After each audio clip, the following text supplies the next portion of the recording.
2026 বিশ্বকাপ ট্রফি এবার কার ঘরে যাচ্ছে? ব্রাজিল, আর্জেন্টিনা নাকি ইউরোপের কোনো পরাশক্তি? চমকে যাবেন এবারের আসল ফেভারিট দলের নাম শুনলে। অনেকেই ভাবছেন লিওনেল মেসি আর্জেন্টিনা এবারও ট্রফি ধরে রাখবে। আবার কোটি কোটি ভক্তের আশা নেইমার, ভিনিসিয়াসদের ব্রাজিল এবার এক্সামিশন পূর্ণ করবে। কিন্তু ভাই, বাস্তবতা হলো সাম্প্রতিক পারফরমেন্স বলছে অন্য কথা। বাছাই পর্বে ব্রাজিলের টানা হার এবং আর্জেন্টিনার ছন্দপতন ফুটবল বিশ্বকে নতুন করে ভাবতে বাধ্য করছে। তাহলে এক নম্বরে কে?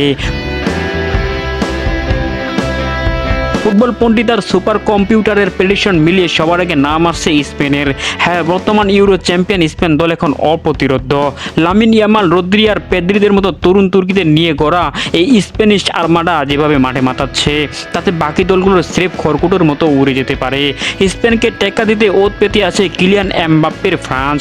গত 2 বিশ্বকাপের ফাইনালিস্টরা এবারও শিরোপার অন্যতম দাবিদার। আর ওদিকে নতুন কোচ থমাস টুখেলের অধীনে ইংল্যান্ড কিন্তু হ্যারি কেন আর জুড বেলিংহামের নিয়ে যে কোনো মুহূর্তে বাজিমাত করতে প্রস্তুত।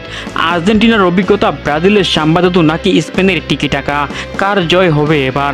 আপনার কি মনে হয় কে জিতবে এবার বিশ্বকাপ ট্রফি? এখনই কমেন্ট করে জানান, আর ফুটবলের সব লেটেস্ট আপডেট পেতে পেজটি ফলো ও সাবস্ক্রাইব করে রাখুন।